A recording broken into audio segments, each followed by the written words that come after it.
How much time did you spend on your phone yesterday? Most of us don't have a clue. While we text, browse social media, and interact with addicting mobile apps, minutes slip away.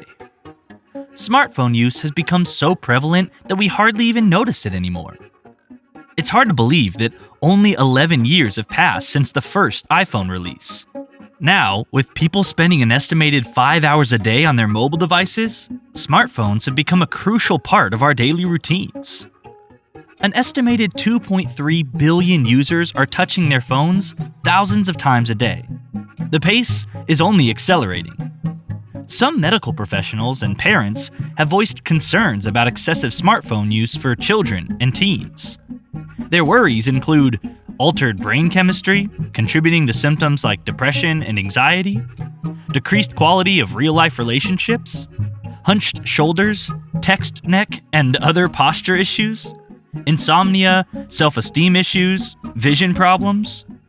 You've probably heard of some of these symptoms already. But while the health community has scrambled to raise awareness and establish guidelines for children and teens, adults have been left out of the conversation. We've been left to our own devices, no pun intended, to figure out how much time to spend on our phones each day. Welcome to Freedom Matters, where we highlight the issues, struggles, and success that we encounter in our digital world. Our mission at Freedom is to develop better ways of interacting with technology so you can become healthier, happier, and more productive. Most of us know we're probably spending too much time on our smartphones. But how much time is good, and when does it become unhealthy? Listen on as we dig into these questions to give you a framework to better manage your relationship with your phone. Intentionality, a key ingredient for healthy smartphone use. One of the biggest challenges about regulating your smartphone use is finding the right balance between enjoying the benefits of technology without degrading your quality of life. This isn't an easy binary decision like giving up cigarettes, where quitting is always healthier than continuing to smoke. Smartphones offer plenty of benefits, connectivity, convenience, novelty to be gained. The poison, like with so many other potential behavioral addictions, is in the dose. The body of research regarding smartphone use is growing quickly, but it's still in its infancy. We haven't settled on an objective amount of time to spend on our phones each day. One of the first steps to deciding how much phone time is right for you? Separating reactive, autopilot behavior from intentional use. A significant chunk of our daily phone time is unconscious. You've probably found yourself whipping out your phone and unlocking your home screen, only to wonder why you did it in the first place. Hit after dopamine hit makes it effortless to plunge into a black hole of website hopping or social media scrolling.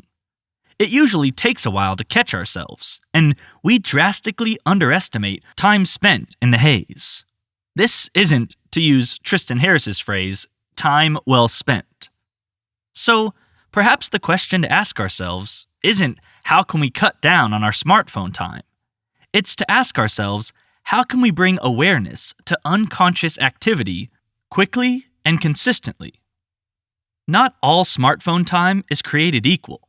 There's value to be gained from hiring an Uber, tracking your calories, or jotting down that business idea in Evernote. All intentional uses. But the same probably can't be said about playing your 20th game of Candy Crush this afternoon. Does your phone use align with your core values? You're probably busy and stressed out. Most people are. If only we had more chances to hit the gym, visit friends, or sign up for that art class. But work, sleep, and family obligations get in the way. There's never enough time. Or so it seems. Assuming a 40-hour work week, 7 hours of sleep each night, and a few hours a day for personal care, you're left with about 58 hours a week for everything else. Check out our New Year's resolution post for a more detailed breakdown. Remember, we're spending an average of 5 hours a day on our smartphones.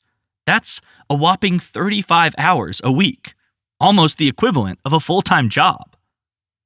Let's come clean and admit that we might not be achieving peak productivity at the office. Say half of our smartphone use occurs during working hours, a total of 17.5 hours a week. That still leaves 17.5 hours of precious free time on our phones. What if you cut down that phone time outside of work by just a quarter?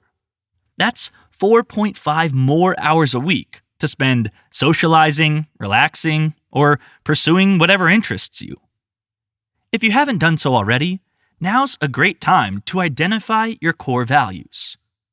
For a lot of people, these will be finances, physical health, relationships, spirituality, and other artistic, creative, and philanthropic pursuits. Notice any mismatches between what you say are your top values and how you spend your time? Most people will. We lose track of all those little slivers of the day that our phones eat up. And when we don't choose how to spend our free time proactively, addictive technology and ingrained habits make the decision for us. Deciding how much phone time is right for you. We've already touched on the lack of a clear, objective standard regarding the ideal amount of smartphone use. But with us spending an average of 5 hours a day on our devices, there's plenty of room for improvement. One of the most powerful questions you can ask yourself is this: is my phone time negatively affecting the quality of my life? An honest answer here will help you determine whether a modest cutback or a drastic overhaul is in order. Your ideal phone time will be different from your friends or partners. So much depends on your unique schedule and priorities outside of work. That said, here are some popular strategies to consider. Choose one day each weekend to leave your phone at home. Delete mobile social media apps. Disable push notifications.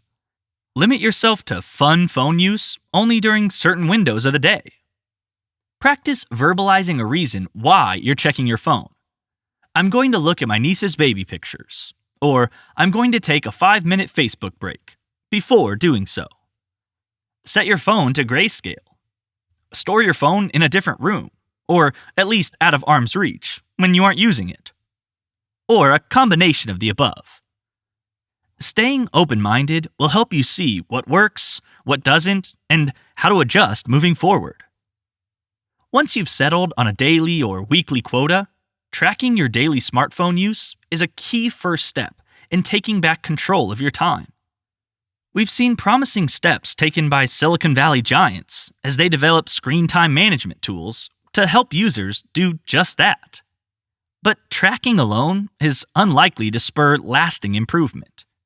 You might put your phone away after seeing a shocking number on Apple's screen time, but what happens when that data disappears a week later? At worst, these features might become something you avoid to keep from feeling bad about yourself. To make lasting change, it's time to go beyond tracking and form new habits. Building better relationships with tech. Smartphones might have a way of making us feel a little dumb. How do we get outwitted again and again by our devices? Have we really let our self-control waste away? Not exactly.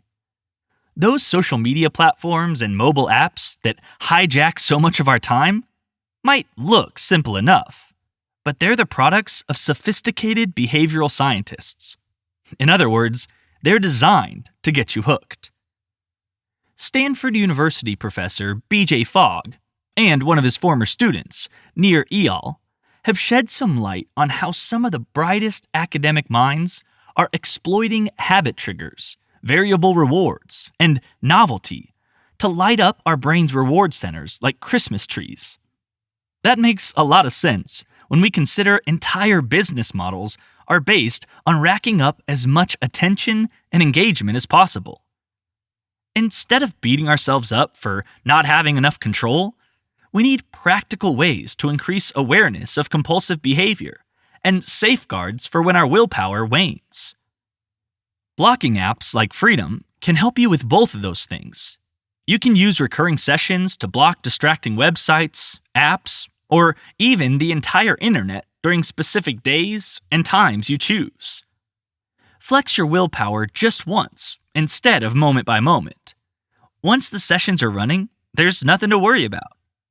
Locked mode, which makes it impossible to undo your blocks until your active freedom session ends, is great for when it's crunch time and you need to get some important work done.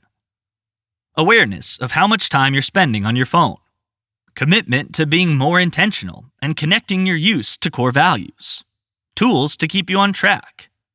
These ingredients will help you form healthier smartphone habits, allowing you to enjoy the best of what technology has to offer, without negatively affecting your life. Thank you for listening to Freedom Matters. I'm your host, Mike Goodrick. Learn more about us. Just Google the word freedom, and you'll find freedom.to at the top of the results.